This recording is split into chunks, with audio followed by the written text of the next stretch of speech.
Assalamu alaikum aziz ildeşler. Assalamu alaikum Sapara hoş geldiniz. Salam Kemine, iyileşler. Selamun aleyküm. Buyur Kemine.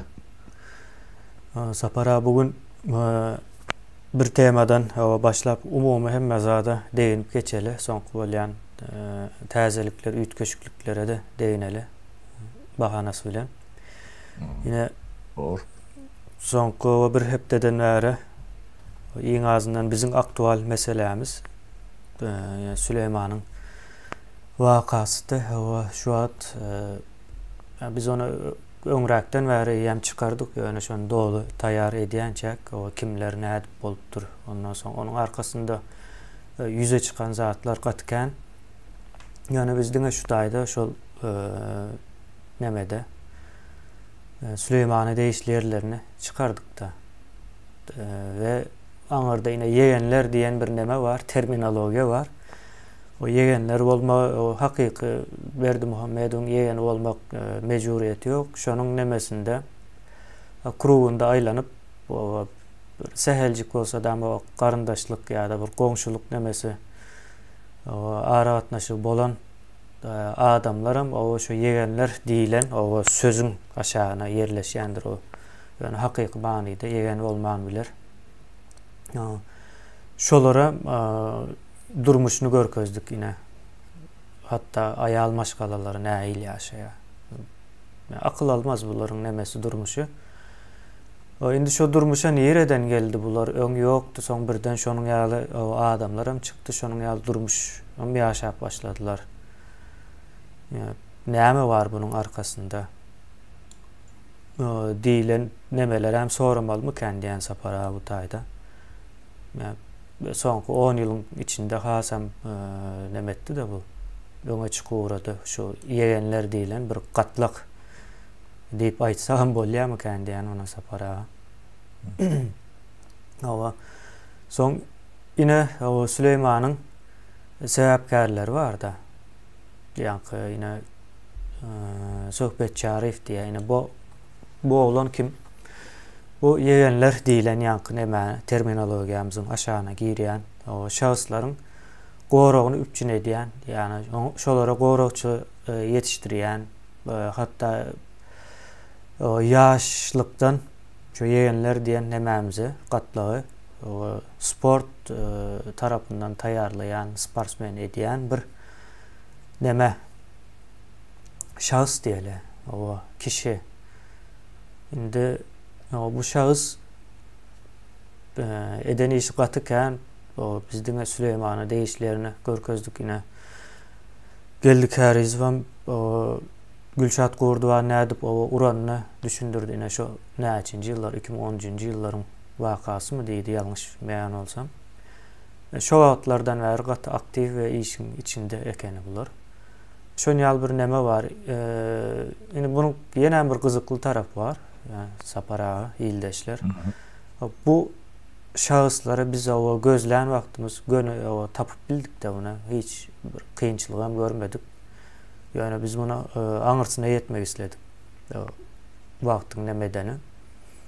Ve daş töreğe de sığın etmek istedik. Yani şu Süleymanlı meseleden uzaklaşıyorlar mı ya da yakınlaşıyorlar mı diyilen soru vardı. Hem uzaklaşacaklarını o biz şu vaktam nemettik bir uzaklaşar diýen bir pikir orta attık. Sebäbi bularyň aňyr tarapynyň nähilligini bilýäs. Ýöne şu hakykatdan uzaklaşmakları gerekli. Biz hem o elimizde aýdyp biler ýalyk. Ýene uzaklaşdylar diýip we şu waktam uzaklaşdylar hakykatdan hem o ýatdan çykdym kendi pikir etdiler Süleyman nemelere. Cenayetkarları. Sapara şu arada gurrun edilen näme çykýar? Bu gurrun aşağından. Gatken zat var da değişlerini aýdyp o geçeli. Or Kemine. Ben bilýän adam kän bolýar ýöne bir bölejik aýdaýyn. O galannym halkyň özi wagt gelenine eşiter, düşünür, analiz eder.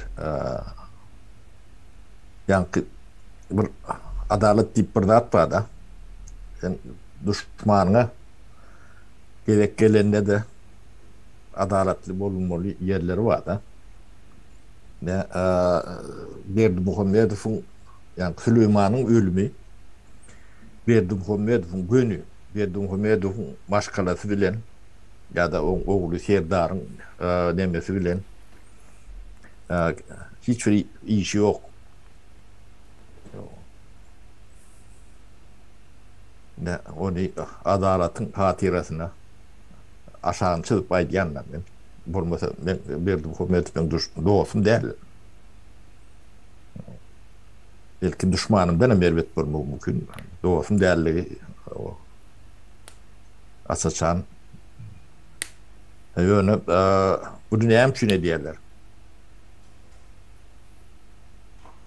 Bu da değil. Ondan Berdimuhamedov'un bu öldü. Oğravım bilen oğlum şeyle oldu da. O demek şu bizim şunun sakını da böyle sakına çıkarılan bir yani kukladuğunu suud diye de. Yani kim oğulduğu aydıllı. Şu adını doğru aydıkları kemine kim Sohbet Çarif. yok. Sohbet Çarif bunu öldüren yemek demesin. Hoca Muhammed Muhammedov.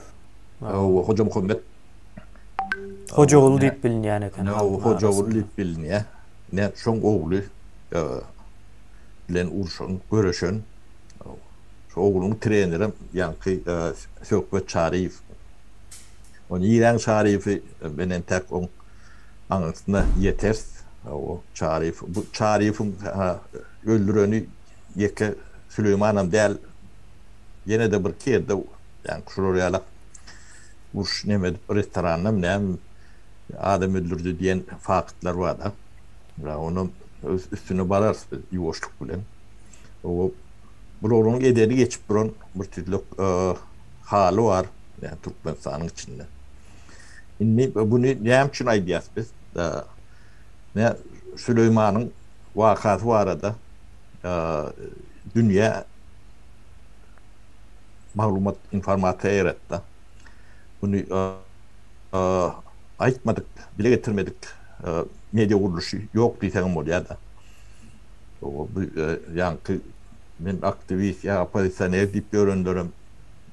Adattık radyasam Orsiye'nin yemelerim, Özbekistan'ın kâbir neşriyatlarım bilerler de. Yönü Şotay'da kimi nişana alınan Berdimuhamedov, onun oğlu Serdar, onun yani Çakif deyip bir familya geçerdi. En modu işleyen bilmedim. En buradan başlığım. Aksandı şoları yala gittiler de. Hakikaten şu. Hatay'da Çakif'im yok. Serdar Berdimuhamedov'um yok. Urban'ım yok. Onlarım yoğum deyip bilmeyen olsa bunu yediyen adamlar onlardan has üstün olmalı. Bana tökmedat durun olsalar ne için atyan edip de hukuk var olsa ne için tökmedat yan deyip oluyandıra. Ne için men dünya maskara ediyorsunuz. Men başkalarım dünya maskara ediyorsunuz. Kim size bulur ya hak hukuk verdi. Diymeli gücü vardır. Berdimuhamedov. Yemek yok. Etmedik orada yok. İnni şunu cemiyete yetiren medya kuruluşları var da. Yani onun hareketini ne fakta aidiyastı. O bu istoşunlarına mı aidiyast? Bunun şeylediğine de biz kepiyle mi geçeceğiz? Edir şu şartlara değişikliğini ağıtlarına mı aidiyast? İnni bu devletin içinde devlet bağ olsa o devletin yokluğuna mı aittik? Ya hukuk koruyucu, yani prokuraturası vardır, MBD'si vardır, KGB'si vardır. Onun kâbirlerinin yokluğunu aydı otuyorsa, yani onun hareketine minni halkın görür. Şolardan ses çıkıyor mu? O reaktörler ne eylek oluyor? Yani bir hepte geçti. Hiç yerden ses ün çıkan yok da. Bu oyunlar näme üçin oýnanýar? Bir ýöne zatlar. O näme üçin biz bu anyňa ýetjek bolup şäre görýärse.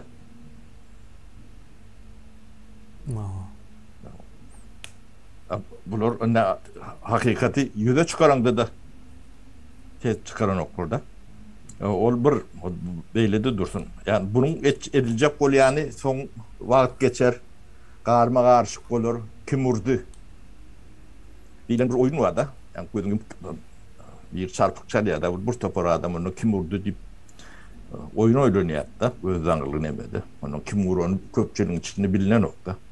Bunun şonala geçecek bolýarlar da. Şonala bolmasyn diýip biz bu şol adamlara gönçäre görüp bilemdik.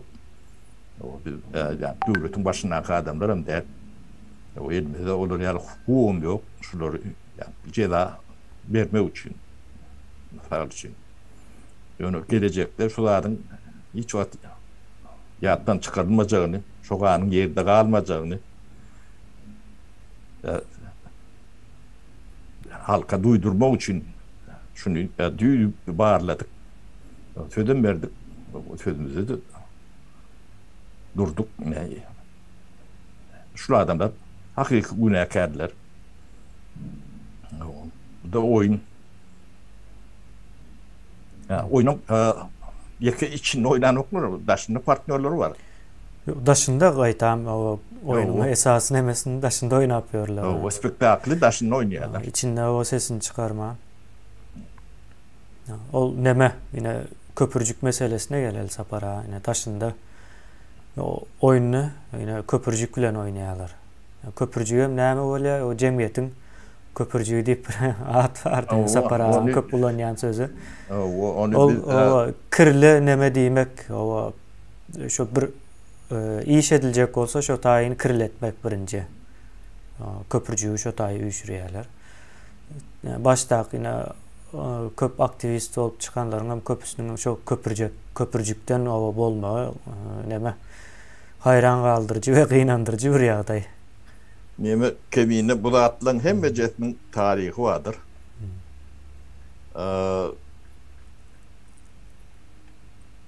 Yani kaban niyetidir. Cemiyette, her cemiyette de bolýandyr. Ýa-da Türkmene mahsus däldir. Dünýäň hemme cemiyetlerinde de yani ulanıp bolýan köpürjüge meňweş prinsipy, mezhepti, ýitirjek wady ýok. O da awra ýok adam ýitirjek wady ýok. O cemiyetiň içinde o awraya goruş gören adamlar bolmalylar. O buň bir zat diýip erti başga da adam diýip bilýän neme. O balaň çykaryp şerraýda getip görenim şoň içine girýär. Ne şo köpürjügi elimdämi ulanýarlar da. Şo köpürjüň tawet döwründe iň uly kän üýşen ýeri döwletçilik işgärleriň arasyndadyr. Ýazgylar saýylydyr, gorhanadyr.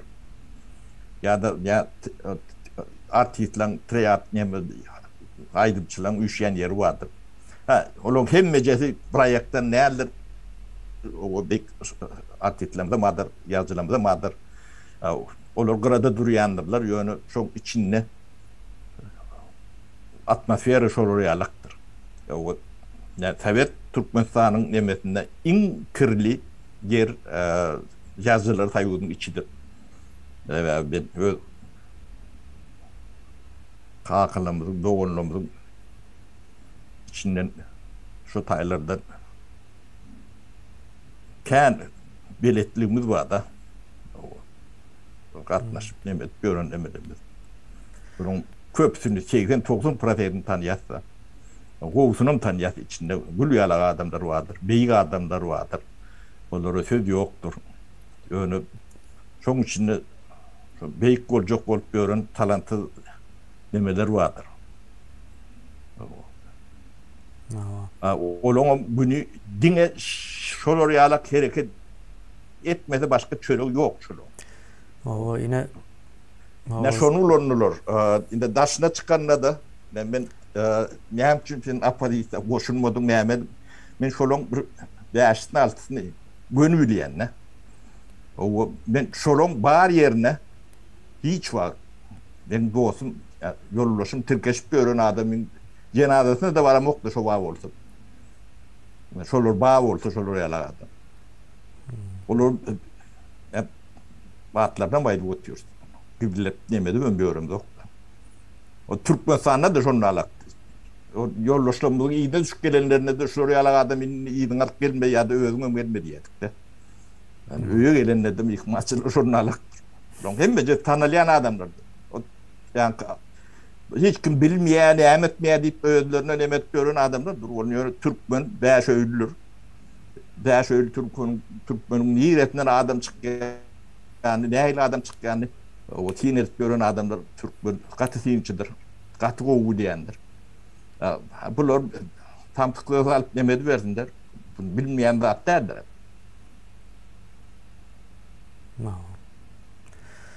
Yine sapara yankı köpürcüğü hova çıkaryalar diye vaydı aslında yani çıkaryalar. EYS baryalı, o EYS baryalı bunu adını koyuldu yine çıkaryanlar kim diktatura çıkarya bunu. Diktatura da bir adamdan ibaret bir zat değildir diktatura. O şol diktatörü yasayan bir sistemadır yani anırdan gelen. O ayakları şunu var olurum adam nemet bilen. O yine Kur'an ulam şu diktaturanın bir ayağı seyretseniz. O perdesi bunu yankı onu çıkarıp perde kullanıyorlar da. On son neme de var. Neme. Bağışlarsın sapara bana can geldi de. Son yankı yine köpürcüğüm şol ayağı ol ya. Edil şu köpürcük o diktaturanın ayağı ol şalam Kur'an ulam şonun bir ayağı yani kukla da vaatlayınca ulanyalar yine günahkarlanmayının hem sebebi vakti dol veren buların. Vakti dol verendir. Şonun için günahkarlanıyor. Yine bir neme var da Yahudilerin bir günah geçişi deyilen bir terminolojisi var. Yahudilerin değil, ne şu Hristiyanlarda da vardır. O aslında dinin bir nemesine benzeşirak bir yeri var onun. Müslüman dininden kalan nemelerde baham kan idim ben. O şu neme değiller ona İbrani dinleri deyip aydılıyor da. Şu üç dine İbrani deyip aydılıyor. O gepin kıskası bu tayda yine bir günah iş edilen olsa, bağırlığına inanlayan olsa o bir geçiğine o şu günahın uğruna o pida ediyen ekenler. Yahudiler ne ediyen ekenler geçiğini alıp o çölün orta arasına koyuveriyen ekenler. O günah geçişi deyip yani şu taydan galiya yine Kur'an ulan o günah geçişi hükmünde ulanmalı. Ne için ulanmalı? Edilen bir giden işler vardı. Bu işlerin o hem meclisinin o günahkarı o Kur'an ulu hükmünde görközlük onun yerinde de taze diktatörü koymak ansattır. Son diktatura ne değil ya penada saklanıyor da penalanıyor. Diktatura devam ediyor. Ondan sonra yine işler o rayından çıkıverenden sonra yine de o getiren o diktatörlerini günah geçiş hükmünde ayırıyorlar ortadan. Bunlara şonun yal devam eder mi kendi fikir ediyorlar yani daş dövrökteki şartlar ütgeye. Onu görüp bilen oklar. Şu vakta o her eden adımları, işleri yanlış da yine şu an sapara hemen yakından izarlayasta yurdun içindeki iktisadi adayları. Şimdi çözecek oluyorlar. O azı karit problemalarını çözecek oluyorlar. Yani dolarla talavam yok o üstesine onun ile oynuyorlar. Bu işe o ters alıp var ya. Yani şu taydan durup o tersliğini görüp dururuz. Tamam içinden seyretsem hasam o akıl almaz derecede yanlıştır. Yani şu taydan durup o nahil yanlışlığını göz yetirip biliyoruz. Bugün yeme temin de çözdüm ölüm olun başla bu da ağaçlığın geleceğini şu yerde varacaktıklarını 2 yıl bundan ayttık da. O ne şun önüne alacak olup hareket ediyorlar oluyor. Bu da yanlış. beýdip öňüňi alyp bolanok. Şunu sisteman büýünden üýtgetmän. Şunu ýa-ni kaprimont ýa bilen ýa-da ýeňildeme bilen Türkmenistanyň ýagdaýyny düzeltip bolanok. Ne şoňa düşünmeleri gerek, oňa da düşünen oklar. Daşam düşünen ok, içen düşünen ok, oňa düşünmek üçin kompetensiýa gerekler. Ödüm öňünü görüp bilýän, o nämäni şutaýdan göwürümde o taýdan näme bolup çykjagyny akıl yetirip bilýän akyl görüp bilýärdi. Onu görüp bilýän nämeleri, kapasiteleri, kompetensiýaleri ne daşynda ne içinde yok o da mesela görüp tuttu. Bu gatı yervet ýagdaý ýeter. Gatı uly ýitge. O ýitgem biz görüp oturýarsa, o da nizbeşli näde? Hiç oň öňüni alyp bilmeýärdi. O ýani öňüni alyp bolunjak, bilinjek döwründen näme geçipdir. Kän geçipdir. Bunu ýöne elini aldyryp fethetmeli. Biz başaramyzok, bunu başaracak adamlara vermesek diýip ne ýeki çıkargylary bar da. Başka çıkargılarım yok. Bunu mutevekkar adamlar var da, gatyke. Şolar öýedini gowrajak bolup näme düşüp göründir şondan. Olar ýa türkmen gowrajak bolup ýa-da o taýda probleman çözjek bolup näme görünoklar. Öýedini gowrajak bolýar. Köpli şolun çağalarıdır, doğunlarıdır, nemelerdir. ýa-da öň personal etmişleri vardır. Köp adamlar bilýär. Näme göründen bilýär. Olar hiç kim bilmeýändir diýe ben yalan söýlemde adamlar ondan ýa näme diýär. Ýok. Gaty kendat bilýär. Bilýänmizin müňde bir näme aýdym ýok. Geregende bir de puat. Barlan soň bu zatdan hem becesi. Saçlar ýony kim vurdy? Bolmady. Ondan o barkaýyn bolmuş. Kim vurdyny de etdirmeýärdi. Şol oýny oýnajak bolýarlar, soň ine ýene bir zat görýärler, sada görýärler da. Ýok, Türkmeniň içinde iň soňy bu zatlara akyl ýetirýär. Yani çıkar onu beýip hafif alma. Ine şonuň misalyny bereli, ine sapara, ine 2019-njy ýylda Gurbanoğlu ölenmiş diýdiler. Birinji şo wagt çykdy. Ine bu ýylam o 3-4 gezek öldürüp diýreltdiler buna. Bu näme üçin edýärler? Birinciden o şu sistema garşy gelip biljek, o alternatifler barmy ýokmy şonu anyklamak üçin ýurdum içinde esasan. Şolary bilmek üçin edýärler. Temperaturanı barlaýarlar. Onam kim ine bilýäňiz o habarlar çykyp aýdýanlar, o ölenmiş, komadamış, o iksam ýatanmış, ýene bir zatmış diýip o habarlar gelýär. Ýani o habar onuň ýaly edip o alynýanam däldir, o berilýänam däldir, ölenmiş, öljekmiş diýip o ölüpdirmi? O ölüpdir. O kim aýtdy? Çeşmesine aýdarsyň, o şul aýtdy. Ýalňyş orada çykyp o ýalňyşypdyr, o başlaňy bit bolar. O da bolup bilýär. Ýöne ona meden oklar. Soň ine şonu ýaly edip oýun oýnaýarlar bular. Gurbanoğlu bize diýri gerek. Ölmeli däl ol. Ýok. Onuň ady bilen edilen o bir giden karzlar var, bir giden işler var. Kimi görkezjek soň çykaryp? Ölüsünü görkezjekmi? Cesedini görkezaýmasaňyz, öldü gitdi diýip bolan bolar ýaly däl. Ýöne on gerekli ýerleri var entek. O täze Türkmenistan guruluşunda. O ýolu açjak ýerleri bardyr. O bu hakyky o suwdun garşysyna çykmaly. Biz nämäni görkezmeli şu. Hukuk döwleti o bolup biljegimize görkezmeli. Soň ýene de bir zat var, ine oglu boljakmyş diýilen o habar bardy. Ine şonam ýanky Hoca Muhammed'in taýpasy ýaýradýan olmaly diýip aýtjak bolýarlar. Sebäbi bir giden näme bar? Anykladyňdan wagtynda şol çykýar. şoňa gelip diýär. Yani ol hakykatly yüze çıkıverse ona neme dersine oğlu boljakmış misaly var da.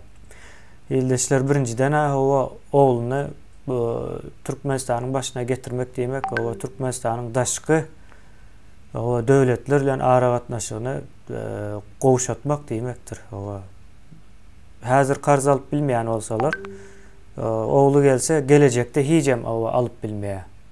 Yani şo mana gelýändir. Bu zatlar. Şonuň üçin hem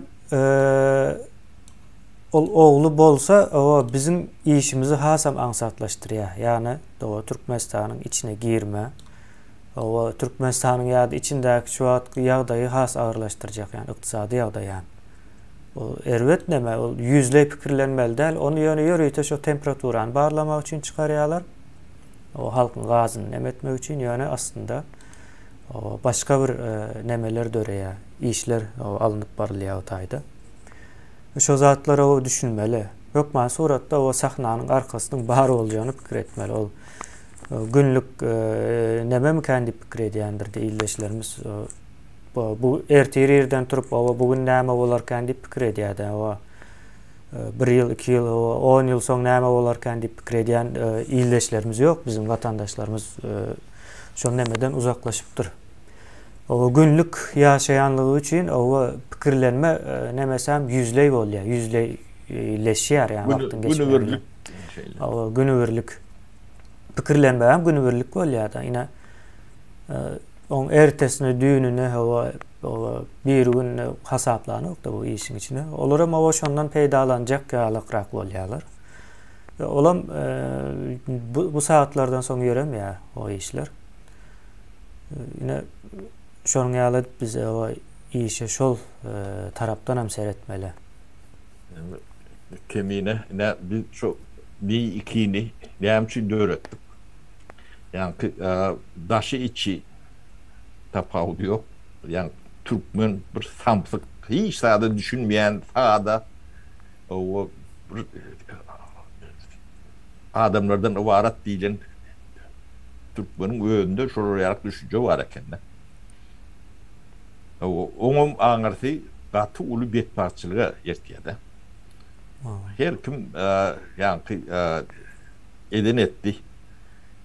O kim urda etirjekler de bu soňy gaty uly tragediýa bar ýa. Yani şo öňüni almak üçin şo mi ikini ýörüýtü şunu ýani geleceğini geçeni şu wagtky ýagdaýy dowamly analiz edip durýarlar. Ilim pulsa taklar ýalak. Şoň üçin döretdik. Sebäbi Türkmenistanyň bu zatlar özünde bolmaly da. O Kırgızban bu yani işi bolmaly. Yani o edara ýok. Onu ýok etdiler. Ondan yani güýçli adamlar bar eken. O Kırgızbany barmagyny nemedi. Şu daşyna çykaran nemelerine hapis göwerip ýadyna düşýän bolsa kemine bir 6-7 ay mundan. No. O şo Kırgızban işgärleri tanýar solar. Şolar o ne ýalňyş bolsa näderler tohum bilen ýok edýärler. Şolar ýalak gorkusuz wadyň aýdýar da. Bulardan ýygyk samtyklardan diýip. Ýadyňyza düşýän bolsa wadyr şol ýani saýpa teretseňiz. Ýani oyunçuluň takdan aňyrsadyňmy görkezýär da. Berdimuhammedow gelen günden bäri Türkmenistan ykdysadyýatyny dolandyrma mümkinçiligi, ukyby, bilgisi düýünden ýok. Düýünden ýok. O da görünüp duranda bunu işte nähile görmedik goran bolýar. Töwre näklere hadan bilýär bu. Mümkün değil, yok. Ne? Şu kursdaşı var. Berdimuhammedow kursdaşı. Ben kursdaşymyň jigiti bile okudylar. Ödem şu opşit neme yani kwartirada ýaşan ýerini bile ýaşadylar. Yani şu adam men gurleşip gördüm ne. Adını aýtmaýyn.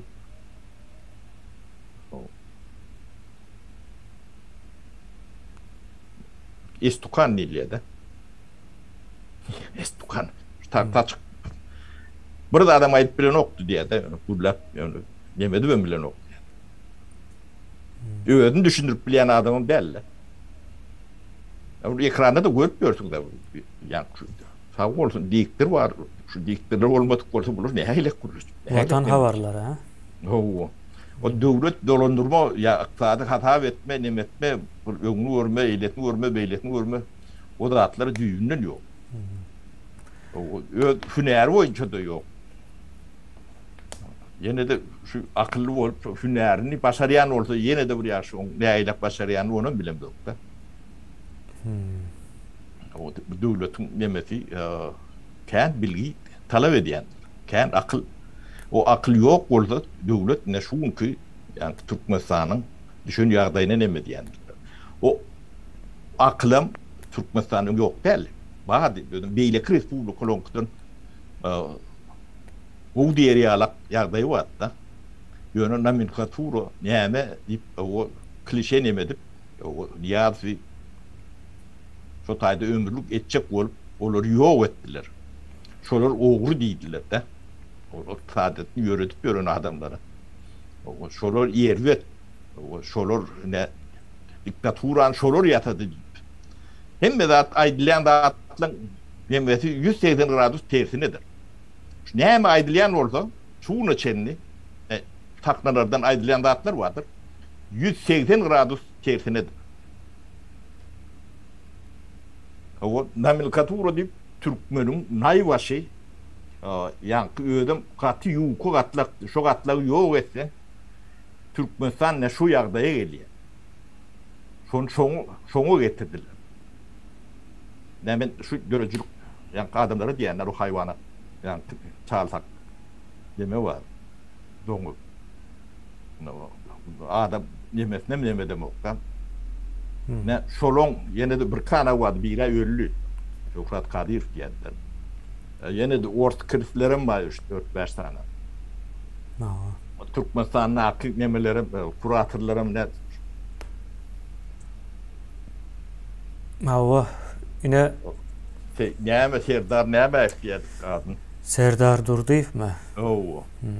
Şolar şoňa meňdeş bir topur. Hemme jehem bulun köp edem şo ýazgylar taýýudyň töweregine şo taýpadan çykan adamlar. Bulun eline ne hünär var, ne kär var, ne bilgi var, saadetin nämedigini iýisini bilen oklar. Ýöne nemesem dälle. Ýerlerde demokratiýa diýilen sözi öwrendirler, oň nämedigini entek jykmanlarym ýok. O söz adatlyk diýen, söz adat bolmaly, oň gurrun ýok. Ýöne oň jogapkärçilik bolmaly. Kim hukuk berdi? Bir topur, bir jemgyýetiň gatlagyny o yine şular ogry ya şular näme diýmäge ya bir adamyň şahsiýetine degmäli. Bu nomenklatura hukuk berdi, siz kim? Siz şoňa jogap berin. Bir aýalyny, erkegini benarynam tiýlap duran oklar bular. O düýün künemede oly çarewnaň nemesini paddel kedip nemedi goýup durlar da. Öl tapar, yani tek adam tutup aýdýanna. Sen şo nemeni subut etmesen sana ýaşaýyş ýok. O men gidip seni öldürmen. Sen şu taýda şweetleň özü gümüň çekerler. Sen bärik nädik geleniňe çen ligendaňa çen elimizde dokumentlerimiz vardır. Sen ýöne o Türkmenistana baryp teňriň ulaşýar da. yine o birleşeli, ayrılıştılar, ikanak neme boldy diýip görenim. Şudur. Bu oyun 30 ýyl oýnap gördüm näme bir adamlar samlyk duruyor diýen. Ken nala haýwanyň nemesine ynanyp ýa birdat eder ýalar. Ben gatrak diýende. O biz näme ken baran ýeriňe bir ýalag adam hiç wagt köçetinen mi geçmiyor? Yine köpürcük meselesine geleli Sapara. Yine o men olsam yine başta men goşulan wagtym yine bular ýokdy ortada. O son o may aýlarynda belki keşfeden olsam goşulmazdım. Sen köpürcüğü çıkarıptırlar da. Şu görsün gelmesinler deyip ediyede. Yine köp adamın yani yürütediler. ne o yürüyte yine şu oyunu yankı Akvel Sapar dilene. O Akvel Sapar değil onun adı hakikaten. Ak Muhammed Cumayev. Bu Gatıkan nemes var da yurdun içinde. O biz kaçıya da cevap veren yok. Cevap verse ekrana bir çıkaralım. Başka kuratörleri öllü biri otuduftu. Büyüğün akne mesela nadar. Yok Gatıkan nemes var bu. Sonra Peridavat gelip görün nemeleri. Bu oyunları biliyor. Yine 2019 yıldaki oyun yine Shotay'dan hem zadı bilip bolýar da soňky hazır bir ýylyň içinde edilen zatlara olarken ünsem çekilmedi ýöne. 2009 ýylda o näme adamlara o ýok edildi ýurdun içinde. Yani biz bilemizok, bilýänlerimiz belli. Yani bilmeýänlerimiz hem bar da. Bular nämäniň öňüne bir taýarlyk bolýan bolmaly. Şu diktatory çalışmazdan öň o kıyınçılık çıkarıp bilecek adamlar öňünden o arasalyk işini geçirýärler özlerçe. Diktatura diktatoruna çalışmazından öň o Gurban ulyny çalışacak bular. Ýöne Gurban ulyny çalışacak wagty ara başka nemeler sokulmaly däl, koşulmaly däl. Şu ara koşulup bilecek o şahıslary, toporlary, güýçleri ortadan ayırmaktır. Bu oyun şu oyundur. Indi yani bular şunu tahmin edip bilmedi. O güç yurdun daşında çıkacağını, o yurdun içinde çıkarmıken deyip fikir ettiler. Olam Milli Kifayr diýen bir kısan nemeler ayırdılar. Şonun bilen hem adamların gözünü korkuzan şekilde ettiler. Iň erwet adam ine şu ýanky Akvel Saparyň eli bilen etdiler. Ine Erkin Türkmenistan diýip o gıýırtyryp izinden hem çıkıp o habar yalan eken diyem aytmadı. Gatıkan yine Gurban ulynyň nemesi näme diýeli. O otpuskası o gutaryança olam aytmadı da. Şonuň yalanlygyny. Yo ne de konkret mi soru berilýär. O Türkmenistana 2007-nji ýyl seni kim çağırdı? Ne edip bardın? O. Ýa-da Sapary çağırmadylar ya, Halmurat çağırmadylar. Ya beylekleri çağırmadılar. Ne yapayım sen gittin. O geç takkal gitti. Kim çağırdı sizi? 2007 yıl. Ne hem bir adam dokumentler var. Yok şuna anla Gurban o gitti. Ne onun adını aydalın tetin çıkarman yapmasın da. Yok gitmedim deyip ayttın. Gitmedik olsa gitmedim diýsin. O bile işleşen jurnalistlerimiz vardı Aşgabat'ta. Adatlyk bilen işleyen. Yani şolong hem bejetem berdi o medu işletmeler. O ölüler bu atlar. O görürler, görmüş yamanlar. O sizin mektep yok. Kim pul verse ya nemetse şoň aşağına gidip gören adamlar. Şahir, yazıcı, näme tohum hiç sadıgan demeň ýok. Buların yönekecek bir oyun aslında. Bir tarafta Ýa-da halk düşünen okda bir de men düşünüp oturýum.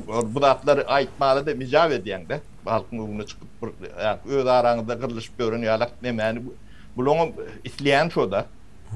Yo biz elementar ne apadiste iki bölünü diye. İlk bilen birleşti diýdi. Birleşti. Tamam böldü. Yo apazisiýa diýilen zat ýok. Hiç adam ýok ortada. Bir de şo tak barmadygymy sebäp senin ala hayvanlar bolan soň şo tak barmak biz üçin ýalňyş da. Näme üçin bar? Yo Sapara birinciden apazisiýa diýilen zat ýok. Apozisiýa çözmeýär bu meseleni. Şu wagt o biri çıkıp apozisiýa döredip o şu wagtky Türkmenistanyň ýagdaýyny düzeltjek bolýan bolsa olay hem o nebetmesini ýola da düşmesin diýip aýdaly. O apozisiýalyk bir iş däl Türkmenistanyň ýagdaýy. Döwleti täzeden gurmak diýmek başga bir zat. yani devlet kurulmayan kalıptır. 2,5 yıl boyunca devletin o nemeleri kuruluşu devam ediptir. 94. yıla çelle 92'den 90 ve yakınrak diyelim. Devam ediptir. Ondan sonra devletin Türkmenistan deyilen devletin kuruluşu duruptur. Yani Sovyetlerden ayrılandan sonra kuruluşu duruptur. Sonra o yok edildi. Sonra o kurulan şekilde edip devam edildi şu vakta çeldi. Sonra 28 o 26 yıldan beri. O katı elbet saat bu. Indi biz şunu näme diýeli 94-nji ýylda galan yerinden değil. Ondan öňüne alıp o täzeden hemme zady. O 97 ýyllyk o taryhyny ýatlatmakçy şu Türkmenistan diýilen adyň dörenine 97 ýyl boldy. Şo taýdan o başlamakçy biz. Hemme zadam şo taýdan o dikeldik dowam edip o soň döwletiň näil gurulýanlygyny ondan soň görersiňiz. O soň aydarlar o ýaşap görenimiz aslında hakykatdan hem döwlet däl eken diýip halkyň köp bölegi şondan soň aýdar. Näme diýende dem o gözüniň o görýän zadyna ynanýan gatlak gatken de. Şonuň ýaly bir neme bar ine çılçırımı değil aslında mesela yönekecek bir zaten tazeden gayta aýdyp bilersin. Yani bunu bulaştırmalı alkemine şu köpürcük vardır. Şu köpürcük ulanyada kıvan elinde ama häsiýetdir. Başka kuralları yok da. Yani 1 ýyl 2 ýyl değil 30 ýyl nemesi. Beýleklerim şeydi ulanya. Bunun täze bir Amerikan asan dağıtları yok. Yönü ol neme poýuz gitti. O reelslerim aýryldy. Yönü poýduň içindäki şu poýduň nemesi yani klientler galypdyr da şu ýoluň aýrylanyny bilen okur da. O şu adamlarym samtyk hata edýär. Bunun nemesi şol neme barada bir gurrun edel sapara. Yine agit poýuzyň sözüni açdyňyz şu wagt. Yine agitasiýa edýärler, o kime agitasiýa edýärler? Merkezi güýji.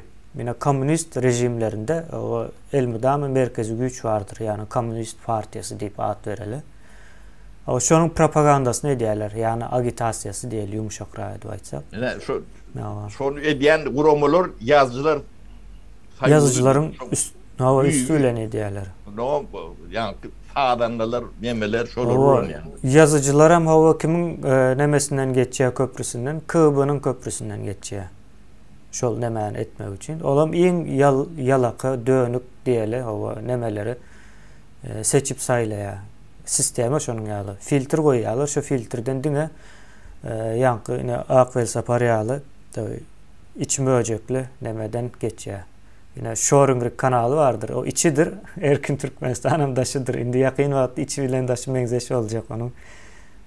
Şoňa doğru gelýär de. Bular ine şonuň ýaly. Yani indi şu komünist partiýasy o yıkılsa da şu Türkmenistanyň alyp barýan nemesi, Türkmenistanyň içindäki o guramaçylyk, jenaýatçy topar diýen güýjümüz hökümet ine şoň nemesini berýärdi we arkasyndaky diktaturany gurup o şonu ayakta tutýanlar ine hemmesi guramaçylyk, jenaýatçy toparyň nemesine girýär we jurnalist neme diýenler şoňa hyzmat edýär. Hökman suratda edäýmeli. Bir zat var, o näme üçin jurnalist bolsaň şoňa hyzmat etmeli diýip. Jurnalist adam hiç haçan o önümü öndürüp satýan däldir. Bir önümçilik nemesi ýokdur. O pikir nemesine sokyandır cemiyetin içine. Olam kimin pulu köp bolsa o şonun pikirini sokup berýändir. Kimin pulu köp? Elbette diktaturanyň pulu köp. Emme zady o elinde tutýar da. O mecbur, o jurnalist diýilen adam o güýje hyzmat etmäni mecburdur. O bularyň o 99% men hazır şu wagt neme bilen aýtsam o kirlidir. Kirli we o nejis bolaýmaly. Jurnalistikanyň guruluşy şonuň ýaly bir injener däl bu adam. Pikir etmäň, o injener adam işini eder. O dizaýner olam öz işini eder. Yani bu jurnalist ady üstüne jurnalist hökmen suratda pula satın alınmalı. Yoksa başka görünüşte bunun işini o yöredip bilmeye. O işi hiç kime gerek değil onun. Bazarı yok. Bazarı yok. Esasen o nemelerde hiç bazarı yok. O totaliter o rejimlerde. Yani dünyada bazarı oluplar yani Türkmenistan'da hiç yok. Dünya derecesindeki adam olmalı. Bazar olur ya. O dünya derecesindeki adam. Yok. Bu kendi krediyen olup bilirler. Bizim nemelerimiz o indi o yine şu tayda M2'nin nemesi o Milli İstihbarat İnstitut hükmünde bu seredin institut barla ve gözlük işini ediyor. Esasın maksadı şoldur bunun nemesinde ediyen işinin bölümünde. O yankı yine köprücükleri birinci o köprücükleri tanımak, o yurdun içinde hem yerde gözü olmak, gözü olup bilmek. O kim neyme diye o yine yankı neme vardır. Hoca Muhammed vardır. O Hoca Muhammed'in taş töreğindeki o şonun nemesinden beslenen nemeler vardı. İş adamları hükmünde gezip gören baylar. Dükkan açıp, firma açıp, restoran işledip, yine bir zat edip görenler var. Yani şoların hem mecesinin hem üstüne çökünler o şeyli olmalı bunu. O şu çökücüler ya da yine neme diyenler. Şoların hem mecesinin hem birden o ağıtlar çıkıp dur. Ol değil yine M2'nin yeni emir ediyen işi var. Bu tayda yankı diktaturanın yörediyen nemeleri var da yine Fitch House deydi ya da kargo nemeleri vardır. Yine onların ne derecede o taylara bağlılığını o görüyor. Köpüsüne o taptam yani. Studentler için de demek görünür var. O son yine studentler var. O stukaç studentler mi diyelim ne mi diyelim onlara. O her üniversitede bir sahne en az bir sahne var iken o 3-4'e çeli çıkıp bilen iken bunların sanları. Bunların hem adları, o suratları bilen o son Türkmenistan'daki nerede yaşayalar değişli yerler näme şolara çelle o tapıp görüp bilýäs, görgen bildik. Şo zatları yine maglumat toplaya analiz ediyor yani bu Milli İstihbarat İnstitutu yani M2 şu iş ediyor. Yine Süleyman'ın o davasına şonun nemesine o metodolojisini ulanıp yüze çıkarıp bildik. Yanlış demetmedik bolsalar bunu aytmadık biz. O hemmelerde aydın görmek yokman bir borcumuz değil. Yok o. Özümüz için yığınıyas bu informasyonu. Böyle tökmet yankı Berdim Homer o yankı yakılmağa münasip bolonunu da kemme demen yanlış da onu tınatmak bolmadı. O yerbet bolonunu. O bir ildeşimiz. Adalatın hatireti için edilmeli. Türkmenim şoňa öwrenşmeli. Onun Türkmen yine bir daha da öwrenşmelidir, ya öwrenmelidir. Yani preemstiveness dip bir da atmadı. Yani Türkmençe şoňa adam yok, düşünce de yok. Ne bu da bizim problemimizdir.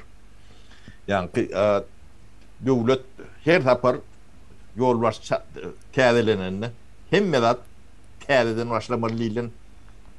Neme yok onun tecrübe devlet akıl bir denemeli.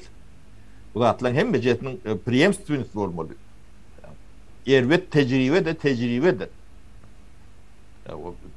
Yani çalışıp çark aylan durmalı. Olmasa her sapar täzece devlet kurursunuz. O täze Türkmenistan ne demesi mazmunu o täze Türkmenistan diýilýändir bolýar ýöne şo preemstiveness'i kanuni hemen praktikada şu çark dönüp durur yalak. Yani kadarlanan tecrübe gitmedi yalak. O akıl gittikçe köpeler yalak, bilgi köpeler yalak. Sonra yalak deme olmalı. O preemstiveness olmasa kutoryandır yani. En son kattan okvana gelip gittin. Yani şu an şu bolman son Türkmenistan'ı ne yani Türkmen milletini yani korpun kıratına getirip koydular da. Fuat. Bir adım ayakta diye millet yok. Bitti ya bu. Bu düzeltmek mümkünüm derler. Onu bizim dememiz hem değil. Bunu Türkmenistan'ı monitör etmiyorun.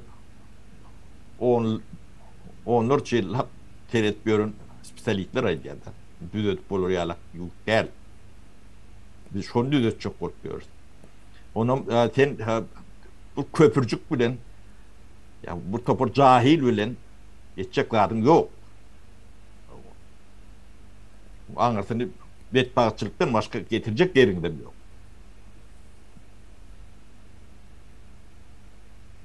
Biz partide değil, hiç adam değil biz partide deyip görüyorum da özümüz. Apatisyenerim deyip görüyorum da.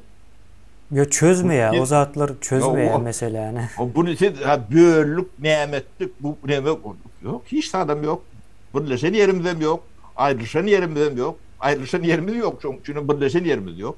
Bunu sen neydi ikiye bölüyorsun. Yani o ocağı oyununu yem o sağlar bağırın oynulup görülün deme olur. Sen yem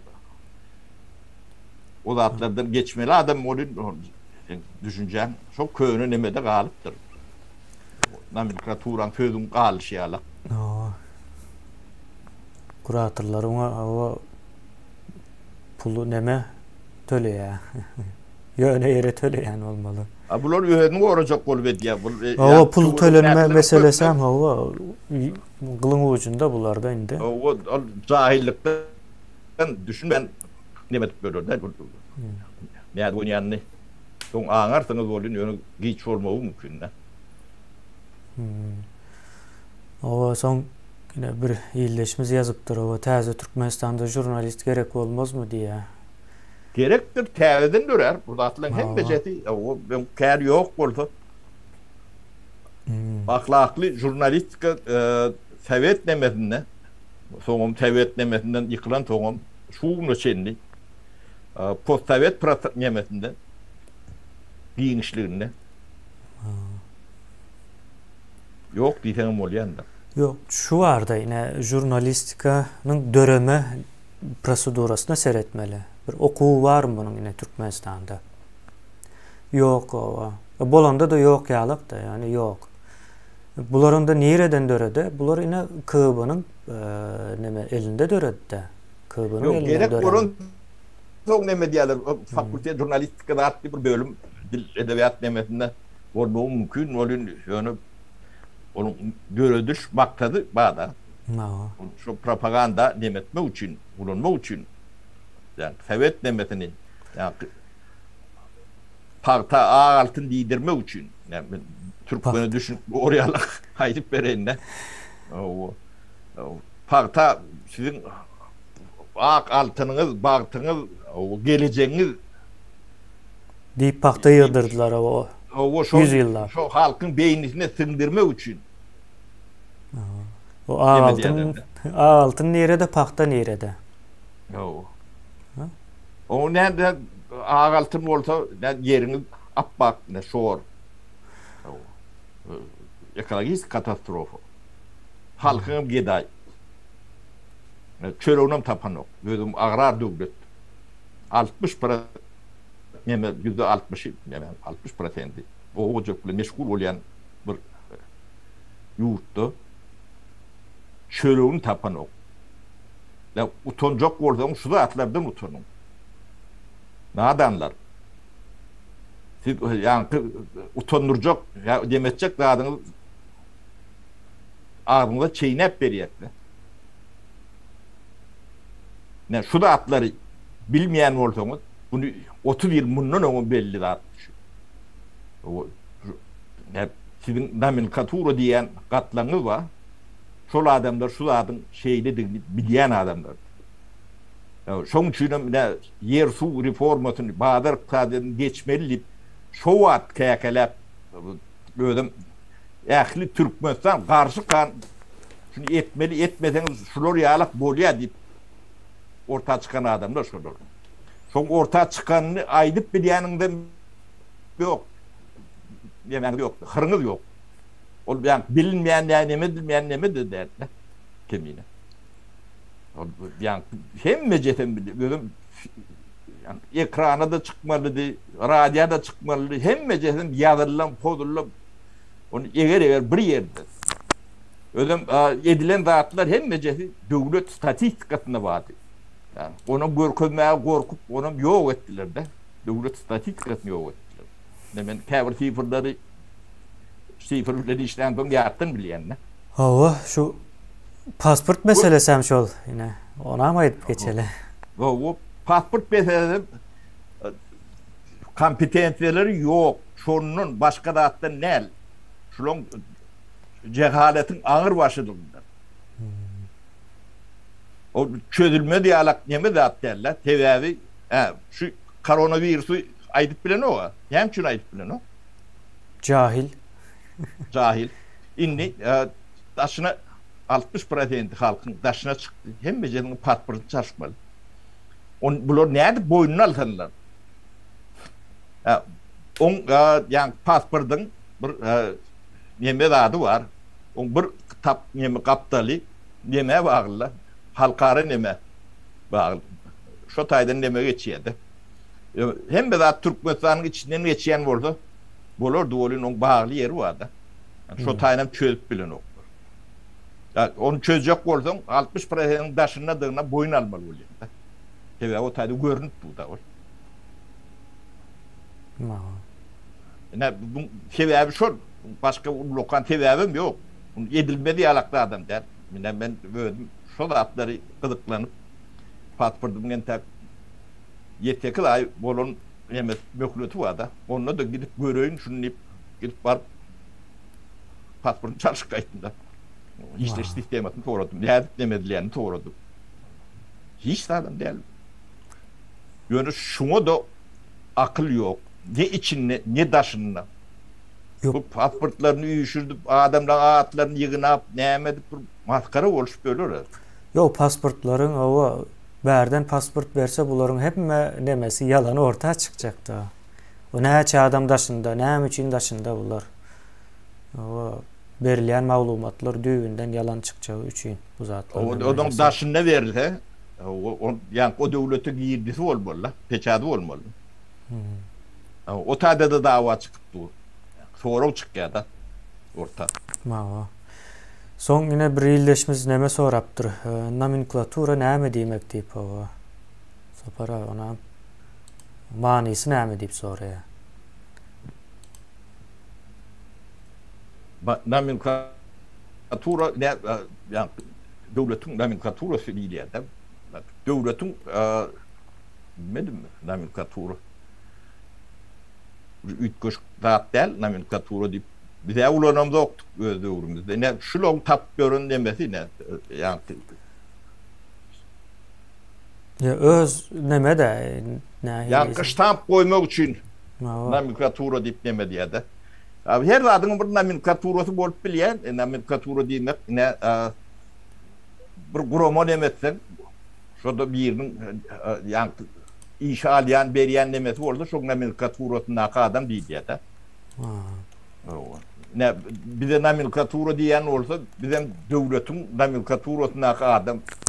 Yani Sovyet demesinde brigadire çen kalkozun brigadir var ha. Şolun hem becesi nomenklatura. Bunlar yönü yani bir stamp koymak için ilki sözünü tapmadılar. Ne şu sözü nemedip ne şu ervet deyip yani portuvalık sistemi var ya yani tatsan. O şunu ulan yani şu nomenklatura sözü o ne Sovyet Sovyeti'nin yıkılmağına şu Sovyet demesi nomenklaturası günahkar diye de. O yine nemes ne?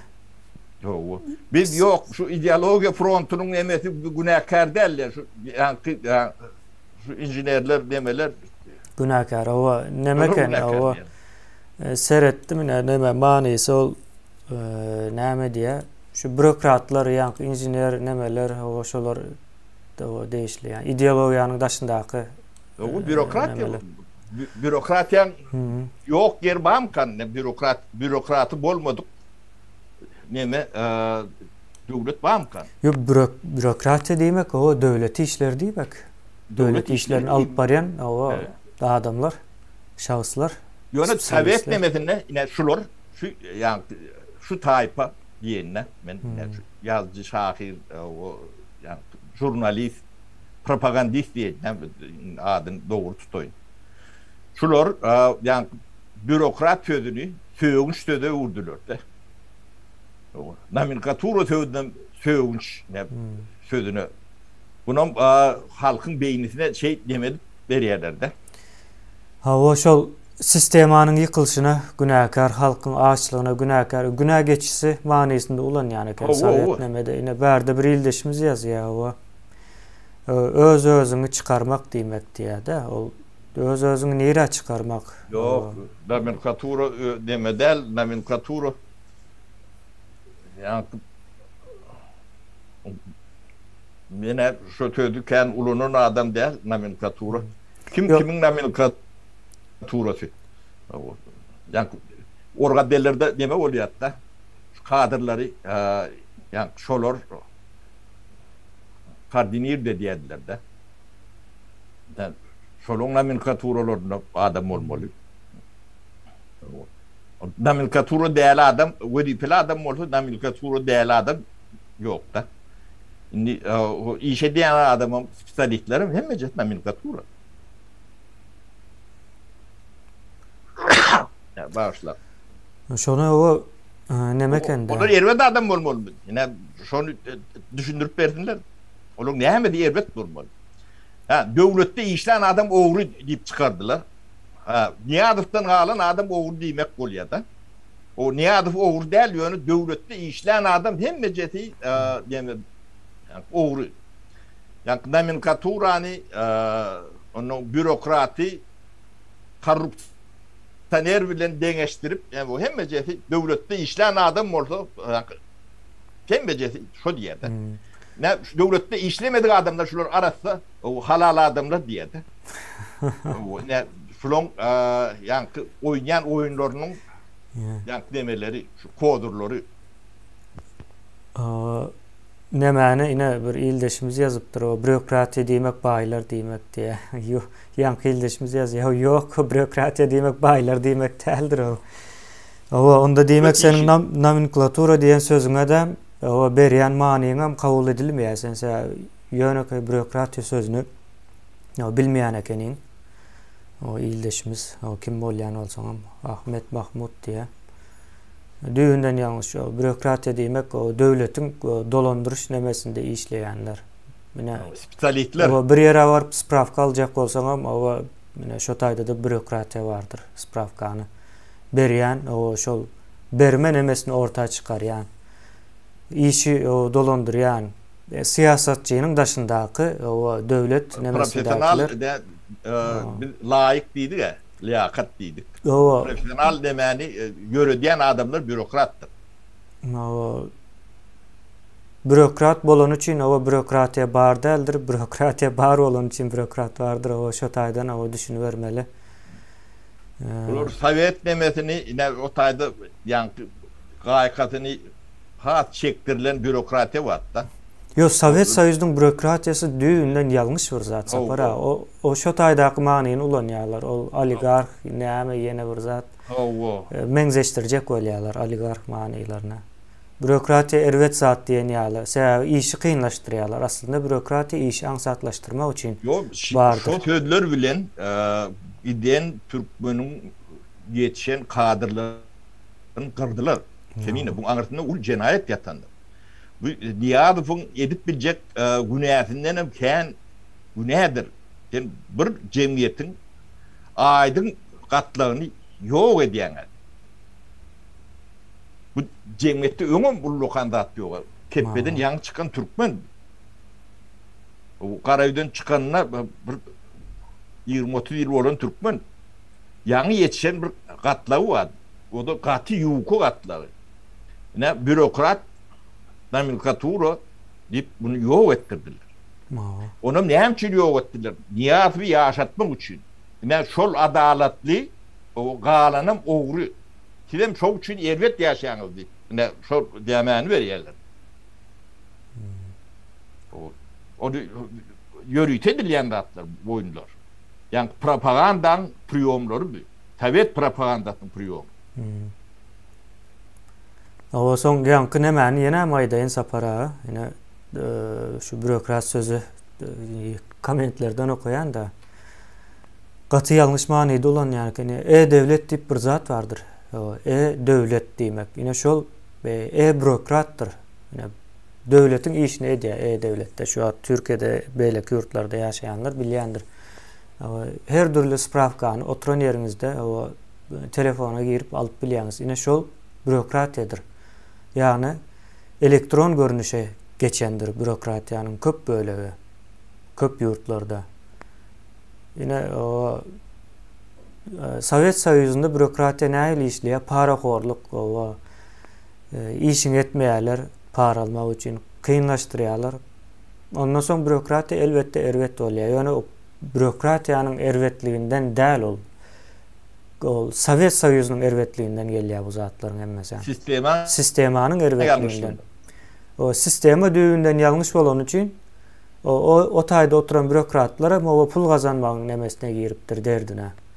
Şonuň üçin o zatlar o düýünden manyları ýalňyş kabul edilmeli däldir. Düýünden ýalňyş ýöne aslında Türkmenistanda ulanýan köp zadyň manysy ýalňyş. Gatykan zatlar. Şimdi diýerler bunu kemine bunu propaganda üçin adamlar kellelerini karıştırmak için ulanıyor. O yankı akvel sapar yine şol iş edip gördü. Yani göz görteli misaldır yine gidip o analiz edip göreyim yine çıkışlarını o şoringri analiz edin. Ondan sonra öz kanalını analiz edin. Sonra o çıkışlarını edin yine ne edip ne medya diktaturan ne edip koruyalar. Diktaturanı. O neme bilen işleri yok bunun. O Niyaz fam o gitse gidiyor, o Kur'an olan gitse gidiyor. Olur için bildiren yeri yok. Yani şu sisteme gerek. Şu sisteme olmasa bunlar öz nemesini kazanıp bilen olur.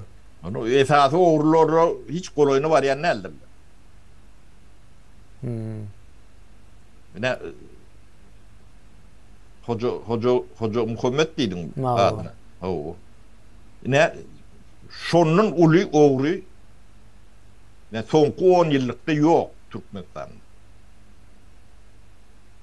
Oğurluğun oğursu.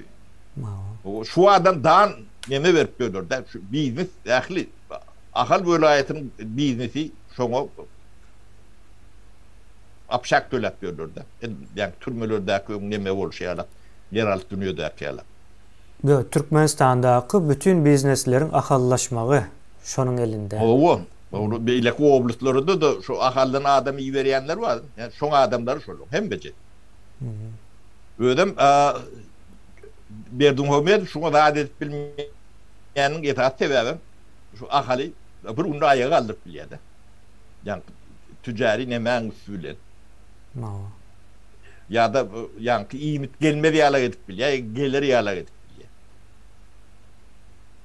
bilýär. Şonun alyp güýji bolan soň yankı oğluna da çok mu datıp bilýär. Hemen Berdimuhammed'in özüne de. O şolar ýalak demesi var. Yok şu an o ne many bu kirli depteri Berdimuhammedow ýok edip yapmalyda bular. O başgaça ýapyp bilmeýär. Bular şonuň nemesinde. Şonuň üçindir ine kelle köp adam yine kellesem garşyandır. Hemmekim o şu Berdimuhammedowa garşy bolsa ben şoň demesinde diýen bir ýöne bir sözleriň arkasynda gizlenýär da köp adamlar. Yerlerim şu nemetin aşağındadır. Onu düşünün. Yerlerim şu nemelerin aşağındadır. Yerinden çıkıp bilýän nädirler? O işin içine yine köp pul giren wagtda o garyndaşlyk meselesi hem o soru alamatynyň aşağında galýar. Yine şu an nazar çüýürüň nemesi var da aýalyna Berdimuhammedowyň dogany bolýar. Berdimuhammedow o hiç jana acajak o adam däldir, şu derece gelipdir zehirlenip. Olar diňe bundan soň öz nemesinde goraganda bolmaly. Şonu alsapara bugün gatykan meseleniň içine girdik o nemetmeli däller. Şonu ýaly o nomenklatura demek öz-özüň harydyň, özüň öndürmek diýär. Yok. Nomenklatura demek yani öz başlaplyk manysyny berýär. Hiç yankı ervet zat değerler. Bolmalı da attır, ola attır. Yankı bürokratiyası devlet bolyan neler? Hiç yerde de bolyan neler? Bürokrat demek, devlet adamsı demek. O nomenklatura demek, şu devlet adamsı demek. Onu ne hilek siz at koyuyorsunuz nomenklatura demek. Ne brigadierler, kalhodun brigadiri. Yani ministerstvan ya demen hakimin demen nomenklaturası. Sonra spitagal ne demediler. Kendini gözüne getirip gör, brigadirinden he demen için birinci sekreterine için. Ehli Davut fabriklan iteyer değil ya da injinerler nemelerin için. Hem de nomenklatura. Sen şoları nerede yok edip nemetecek. Ya bürokrat. Sözün bu nemesine yani Slavarına teredik görüm demedik. Ova sapara söz açılanda şu nemenem düşündüreli yine komünist sistemas nem için yanlış değilen neme vardı yine. Sonra var bunun nemesi fundamenti şu iktisadiyette yatayandır. İktisadiyette. O düşün şuna mı edip geçeli kıyıskı yine Sovet sistemas nem için yanlış. Onu seyretmek için birinci orta atan düşüncesi var bunların. Komünizm diye yani. Kamun demek ortak demek. Ortalıkta demek yani. Şu bütün önümler, öndürülen zatlara o pul diyeli, gepin kıyıskası pul, o denk paylanmalı hemme. İşlerine de işlemeyene de o denk paylamalı deyilen bir neme, düşüncedir. Komünizm. Ondan sonra denk paylamalı, okey, hemme kim kabul etti bunu? Aydalı. Aslında kabul edilmedi de. Kabul edildi deyip aydalı. Geldi de bu şu gün açıldı. 92. yıl açıldı geldi bu komünizm nemesi. Son o kim paylamalı yine şunu? Den edip kim paylamalı? Dilen sonra çıkıyor bu tayda. Son bunun cevabı elbette Komünist Partisi paylamalı diyorlar ve Komünist Partisi'ne döre diyorlar. Son bu işin o tayda Gutara nokta Komünist Partisi'nin döreninden son öz oluşlu, öz içinde problemler döreye. Son Komünist Partisi ne edip işlemeli? Nemesinde, hususunda. Ondan sonra onu ne edip çözüyorlar? Ona o şahsiyet kultu döre diyorlar. Şahsiyet kultu döretmesen Komünist Partisi ayakta kalan o. O Komünist Partisi olmasa o hem mezada o ben paylaşacak deyip aydıp bilen o. Bu zatların hemmesi zincirleme yanlıştır. Son neyme oluyor? Bunun neticesinde şahsiyet kultu o zehirlen ya onun arkasında da o bir 5-6 tane adam oluyor. Son onu devamlı ayakta saklayalar. Son o zehirlenen adam yoldan çıkıverse onu ayırıyorlar, tazesini getiriyorlar. Şon yağlı bir nemeğin içine düşüyor. Bir yanlışlığın içine düşüp gidiyor. O kult olmadığı yok. Stalin'in kult. Hemmecez kult olmasa şu partiye kalıp bilen ok ne sapara. O parti olmasa da komünizm diyen rejim bolup bilen ok. Yine hemme zat şu o denk paylamakta geliyor. Yani denk paylanyan değildir. Ne için deyip sorarsanız o bir yerde öndürülmeli. Kimler öndürüyor? Şuna seyretmeli. Kim bu zatları o öndüren kim? Demek şu öndüren adam şunun eyyesi olmalı. Eyyesi olan adamım bazara çıkarıp satmalı. Yine bazar iktisadiyeti şu taydan yuvaş dörep başlayandır.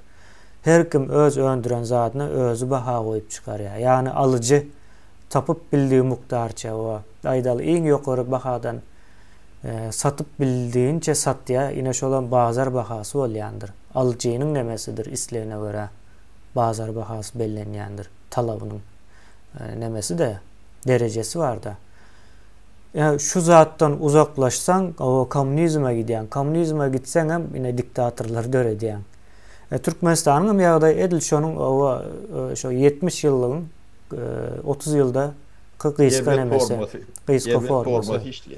Yani çüren formatı işleyedi. Oğlum çüren has devlet magazinlerinin şu reçenli saklanıp kalmadı.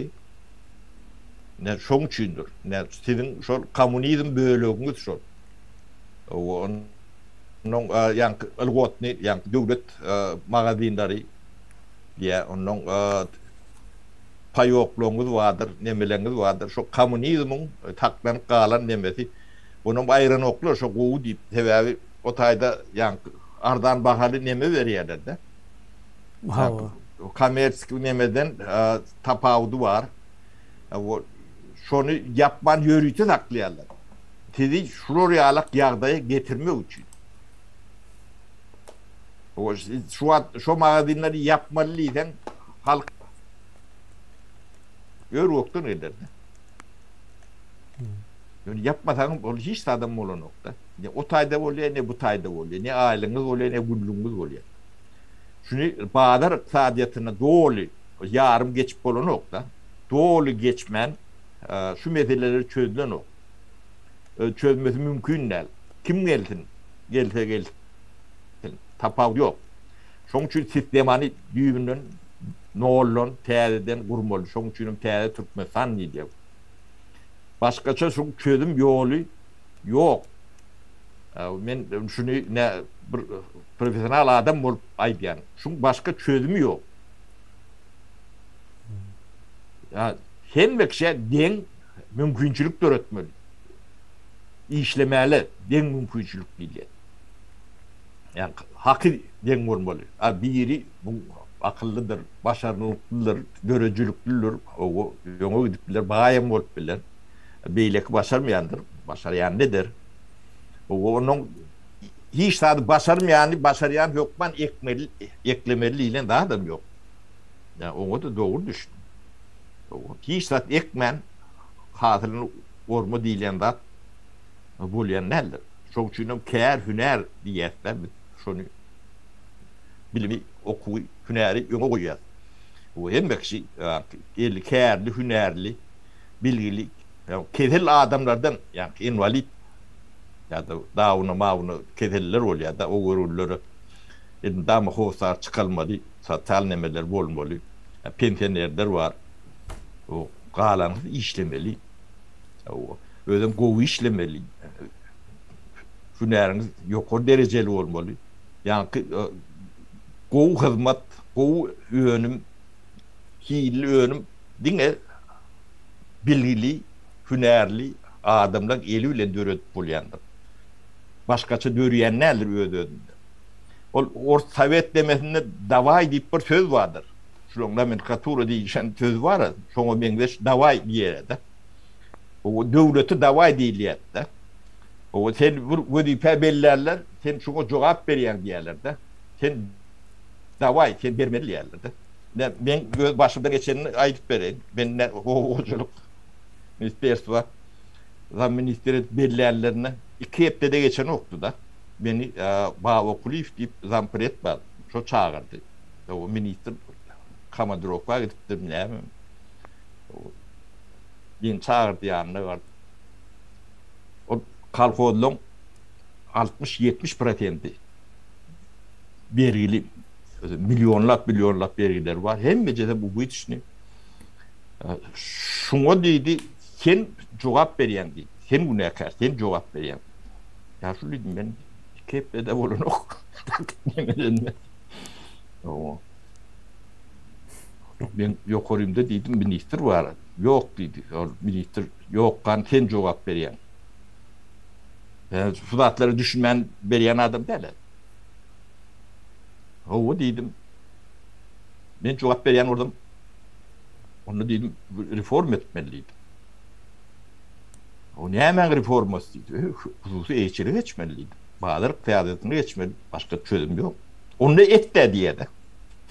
Onu bana edi vermeliler öýdü. Şolor ýalyk ýol başçylygymyz bar. Şu dawai diýilýär da, ýokary wezipesi ýokary. O hukuky geçýär. Sen bermeliýär da. O sen nädip demetmeliligini o zatlar bilen işlerim ýok. Şu nämetdiňiz diýip gyýryp beren halkam şoloň demesi. Niwesi öňümi diýen. Nämetdiňize howa jogap. Sapara ine Nämäne maýdal. O kanalın o formatını ütgetjek bolýasda.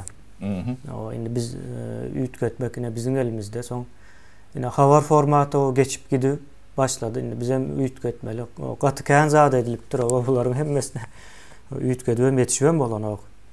Ýuwaş-ýuwaşdan edilmese o ýygymize seretsek gaty iş edilipdir. Bunun her bir zadyna o bir-birden o tapıp şonam o täze formaty göre ütgedip gitmeli ine. Täze format arada da ine aýdaly sapara. Habar nemesi boljak bundan soň aýratyn böyle. Ýöne kanalyň ady ine Halkyň Sesi media hökmünde geçecek. Öňdiňi Halkyň Sesi de indi media hökmünde. Sa ullakan nemäni öz içine aljak. Böleklere bölünjek. Her bölek öz başdak boljak. Ýöne bir kanalyň içinde beriljek. O özleriniň nemeleri bolar. Aýratyn bir atlary, özüne aýratyn bir değişli stilleri bolar. Şo taýlardan tanalar. Şonu ine ütgetjek bolýas, o gatykän zat bar eken, onu hemmesine o bir-birden tapıp ütgetmesen o birek birine o ters gelýär, o kesişmeýär şonýaly ýagdaý bolupdyr. İş şeýle edilýändir kemine, iş başgaça bolýan nädir? Nemeler o taýar, şu an nädip ediljegi hemme zat taýar, ýöne şu an o medianyň özüni neme etmek de dönüştürmek diýäsde. Dönüştürmeye o wagt alýar. Ine bu mesele şonuň ýaly sapara epesli gürleşdik biz o. Soň ýene bir zat bar, onam aýdyp geçen o milyard diýip aýdypdyryn men sapara. O milyon bolmaly Azatlyk radiosynyň 124 milyon 400 bin dolar büdjeti var 2020-nji ýyla degişle. Ýam harjanan bu real o bir ýyla degişlidir bu. Bir ýylda o şonça pul nemedilen. O da ad pullar 700 adam üçin. 700 adam aşağında o türkmenleriň gullugunda 10 adamam ýokdur o bizim tahminimizçe 6-7 adam ýalak bir nemesi var. Yok vardır, on vardır. Kemmici ekrana çıkıp görüneldir bu yani. Pulliye de adam vardır kemine bu taýdan söýleneldir. O ine şol adamlara o 700 adama diýeli o paýlaşylanda o bunun yeri o kireyi ýene hemme zatdan goşup bilersiňiz. Anda da gat ullakan puldur. O şonan düzedeyim diýdim men. Şu Azatlyk radiosunda yani Türkmenistanly Türkmeni radyo baş edip koyan nädirler azat yani Türkmen demesine. Ne oňup tebäbini siz öýdüňiz düşünün. Şu adam bir öýdü oglandyr. Ýa-ni näçilden ber bir öýdü oglan. O Farruh Yusupov diýip o Azatlyk radiosynyň Türkmen ullugynyň başlygy. Özbekistanda. Türkmenistan bilen degişli ýerim ýokdur, demesem ýokdur. O da yani ujdanlary berilýän aýlyklaryna çenlidir. Yani köp jurnalistin demesi jurnalykdyr. Entek yani namusly, şerefli, nemeli jurnalist Türkmeninden tek dören nädir? Indi döremeli. O gelecek ýaşlara bagly. O ýöne şunu çenli. Bolan ýeri ýokdur. Bolmasy mümkün hem däldir, şert ýok da. Ol yani Türkmeniň erbetliginden ýa-ni emeliginden näl olar ýalak yani altyapysy ýok da. Şu altyapysy bolmanam üstü bolup bilen ok da. Ýaşap bilen ok. Bir unem ýaşap bilen ok. Soň ine diktaturanyň aýagy diýip o at çykýar şo taýdan şo aragatdaşyň ady şodur. Onu ulanyarlar, onu o tarapa ulanya. Beýlekler yani dünýäni ilmide ama deme dolandıryan şu özel gulluklardır. Speslužby diýilýär. Yani gizli gulluklardır. O yani ulanıp bolýan hemme zady yani öz döwletleriň bähfitleri üçin ulanmalydyr. Bu düzgün o dünýä şeýlik gurulanda o bize bagly adam däl. O şoň üçin yani Türkmenistanyň yani köweti bular ýalak demäni ulanmaly tebäbi rupur. Başka rupurum ýok. Ödem aňsat bir nemäni el alsam bolýar da. Inni YouTube çıktı, Facebook çıktı, sosyal medya yani televizordan nemedenim has güýçli boldy da. O isleseler islemeseler. Onu täsir edip bilen oklar da. Bir nemedi. Bu hem beçesin içinde adam diýýär tatlyar. Az pul satylmasa köp pul satylýar. Olmasa şantaj, montaj diýip ne hem nemesi şantaj bilendir. Köp nemesi. Şol ýalyk nemesi bardyr. Demede de propagandada da bir gaty demede atlar vardır ne? Süleyman'ın nemesini alıp görürler. No. Indi bular yankı hedefi yani nemen nişanı başka bir yerini görködüler de. O ağlar eklik ettiler, nemettiler. Bu halkın eýen beýnisine döndü. Yani çürük balık diýen neme de. O sistema. Indi şu hakikati çıktı da. Indi seyredin, şunu bir hepde, iki hepde seyredin. O yanlışıptık, ne doğrusu şuken deyip bileceği olur mu? Görün ne öyle. Bilem seyrededik. Ana oyunu tezin çıkarman oturuyan o da yani önkün kabul ettim oluyor da. Yok pasif neme gorayıcı bular. Pasif gorayıcı aktiften hem kendi güçlü oluyandır. Täsirli oluyor. Täsirli oluyandır. Aktivleştirmeli onda buları. Sapara. Sapara şu tayda tamamlalı. Bir yarım saate doğru geliyor bize. O hemişe 50 minutu geçmeli değil diýäs ýöne. Ben toru verýän, men jogap berýän keminim. Toru vermesek jogap bermezdik. Ýerek tururdyk. Olýar şu tayda biz nemedeli tamamlaly. Hem ýyldaşlarymyz hem ýadamasyn. Aýdyljak zat gatyken buna ine neme ýalyk, näme diýilýär oňa? Örmek nemesine meňzeştirip bermeli-de. Ýuwaş-ýuwaşdan örüp hemme zat ýerlerine goýarys. Aslında nämeler bolýar? Bundan soňra o näme garaşýar ine? Oňam iki tarapy bar da. Ya o nämäni diktaturany ýok etmeli. Ya da halk, millet ýok bolmaly. İkisine ýol bar. Haýsysyny saýlasaňyz o ýol sizinki. Ýyldaşlarymmyzyň hem üstüne düşýän borja geljek bolýan sapar aýyna onluklar ine ýyldaşlarymyzyň edip biljek iň uly iş we iň aňsady işidir. Bu zat da o ýaýramalydyr. O bloklaşmaly. Wagty gelende ine her türlü näme taýýarlykly bolmaly da ýagdaýa. Şo ýagdaýlara taýýarlykly bolup bilmek üçin we nähil ýagdaý çykanda da şonda üstün bolmak üçin onluklar hökman gerekdir. Onluklar ýanky näme organizowany bir hereket da. Guramaçylykly we çalt nämede gysga wagtyň içinde o karar alıp ve şo karary ýaýradyp biljegimiz näme ýagdaýdyr. Yani halk bilen bile hereket edip biljegimiz wagtynda şu onluklar sistemasy düýün tutjakdyr. Bu ata-baba barda atlardır. Bunu yani biz Amerikan täze nasionala edip nemet börüm yok. O ýöne adyny goýduk. Onu tidem düşünür ýalar etdik de.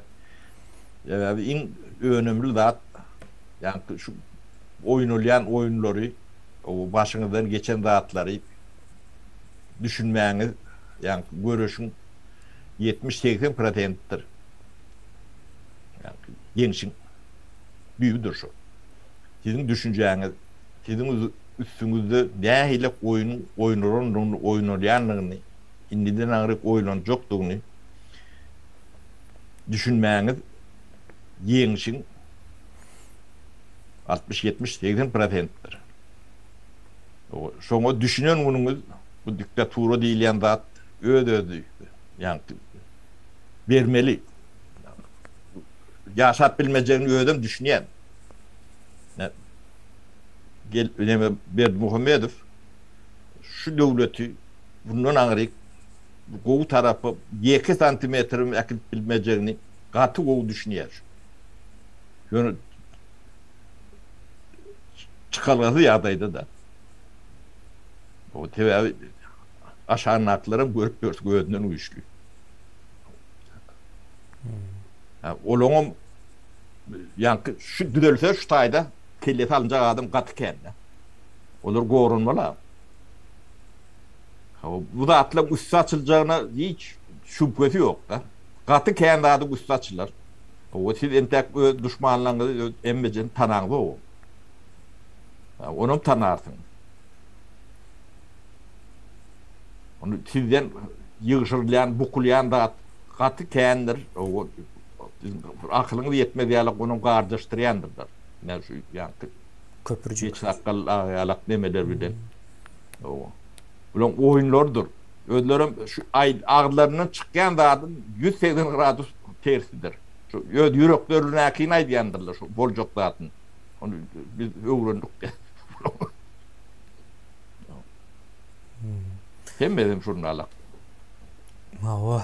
Biz bunları ya inemetmen şuları bir gäme mündürjek bolup 20-30 yıl fikir etdiren adam ben.